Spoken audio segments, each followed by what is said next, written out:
right, everybody, this is Aaron Breitman, Scarlet Faithful, coming to you, well, a little bit after Rutgers lost to Miami, 68-61. I was on the press conference for Pikel, and, you know, it was obviously a pretty tough loss. You know, had an 11-point lead in the second half.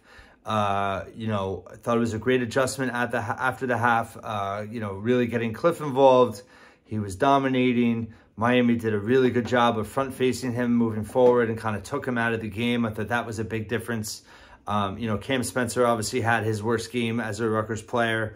I forget what he made. One shot, 1-3, came in the game, you know, shooting over 50%. I mean, he's been one of the most efficient players in the country. I get, you know, it's people are concerned he can't play against high major teams. I mean, he did score 15 against North Carolina in the season opener last year at North Carolina, you know, coming off of, you know, hip injury. So, listen, he had a bad game. It happens. I think, you know, it's not an excuse. They should have won this game, to be honest. But, you know, you certainly saw not having Mulcahy down the stretch hurt them. You know, 15 turnovers is way too many. That really hurt them. They shot 37% in the game. They didn't attack the rim enough. 4 free throw attempts. That's it. You know, they struggled from the floor in the second half. They were 5 of 9 from 3, 5 of 7 to start the game, and they finished 2 of 14 from 3. So that was a big part of it. Miami got hot at the end. 10 of 15 shots made down the stretch. I think it was a 28-11 run. You know, listen, it's a tough loss for sure. I do not get the overreactions online that are happening right now. People saying, you know, that to salvage the season. I mean, it's ridiculous. If anything, if last season didn't teach you anything, I mean, listen, we don't want Rutgers to get in a hole, but, you know, they're missing Mulcahy. I thought Caleb McConnell, you know, I mean, Pikel talked about it in the postgame. I asked him about it. I mean, he missed 6 weeks, and this is his second game back. He played 35 minutes. I was really impressed with the way he played. You know, offensively, he was free-flowing. I think, listen, they shared the basketball. Andre Hyatt, you know, it was almost the worst thing to happen, make those 3 threes to start the game. He didn't stop shooting. He missed, you know, he missed his last 6 or 7 threes. He missed that layup with 63-61 with, I forget what was on the clock, but I believe it was under a minute. And I mean, it was a great play. They got a great look, and he just missed the layup. Rutgers missed a lot of layups tonight. You know, I forget what the final stat line was, but it was just under 50%. So that obviously hurt them. You know, they left too much on the table. This was a game for the taking. You know, and they couldn't close it out. And, you know, very frustrating for sure. You know, not getting, they have to, they're going to, I think a lot of lessons can be learned from tonight. I think, you know, Miami's not a big team, but, you know, they did a great job of taking him out of the offense in the second half. And I think, you know, he's going to have to be more mobile. They're going to need to, you know, set screens on the baseline, more pick and rolls. They need to get Cliff more action, more active, I think, in the half court. There was no transition offense tonight. I think it was 15-2 advantage for Miami, so that's a big problem. You know, so I thought defensively, you know, they're mixing up looks. I don't know if they got tired. There were some bad rotations in the game. Miami got back into it. You know, Rutgers was up 10, and you had Woolfolk and Reber both in there with Cliff out. Offensively, they didn't have much going on. They just, you know, you saw, I think that kind of changed momentum, I think. Cliff was playing really well. He came out of the game. I mean, you got to get him some rest. You know, at that point in the game, I understand. But, you know, the game kind of did change, I think, in that point.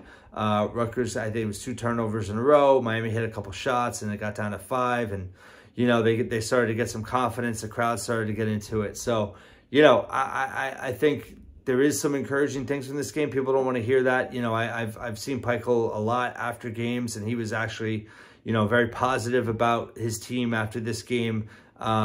You know, and I think it came down to guard play. At the end of the day, it came down to guard play. And Miami had, you know, between Isaiah Wong, Nigel Pack, you know, they made plays down the stretch. And Pack, they did a great job on Pack most of the day.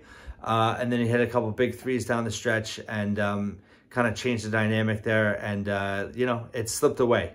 So certainly a tough loss.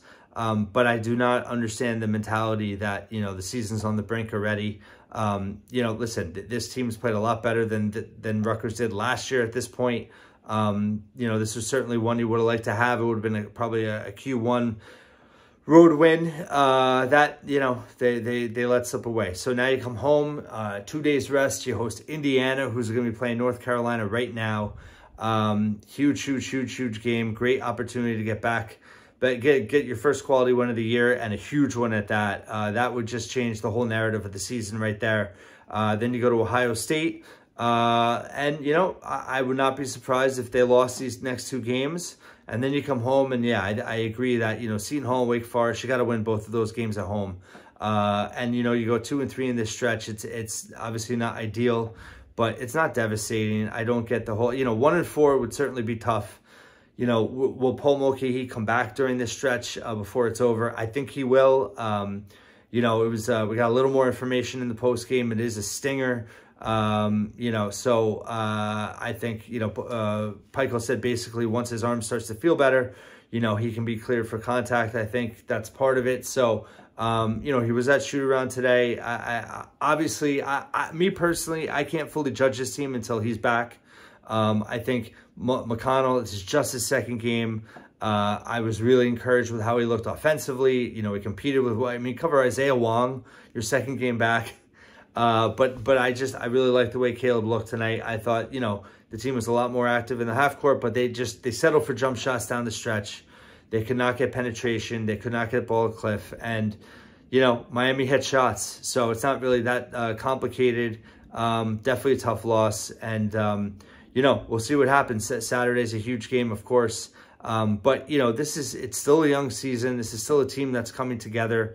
I don't get the panic. And to rule Cam Spencer out because he had a bad shooting night, his worst 2 shooting nights, okay. He was 5 of 12 against Temple. I think he was 1 of 11 tonight. He's going to keep shooting. And he's one of the most efficient players in the country. And he's going to have big games against big teams. So, I don't know. I don't want to go off here, but I forgot what it's like after a tough loss, getting hit up on Twitter with just so many people panicking. And, I just felt like after last year, this is a marathon. This is not football. This is not, 12 games and the season's over, where every game takes on so much importance. Yes, this was a big game. This was a disappointing loss. Rutgers is going to have a lot more opportunities, and they're still coming together as a team. And I don't agree with the panic. So panic if you wish. I look forward to seeing this team on Saturday at the RAC Winter Village, and just a great opportunity against a team that Rutgers won 7 of 8 against. And, they should have a lot of confidence going in that game. We'll see what happens. We'll see if McKee returns. I'm thinking not, but we'll see. Listen, just strap in. I mean, it's a marathon. It's college basketball, and I really believe that this team is good enough to make the NCAA tournament. So with that, I'll end it. Thanks for watching and listening and reading the Scarlet Faithful, and I will be back on Saturday.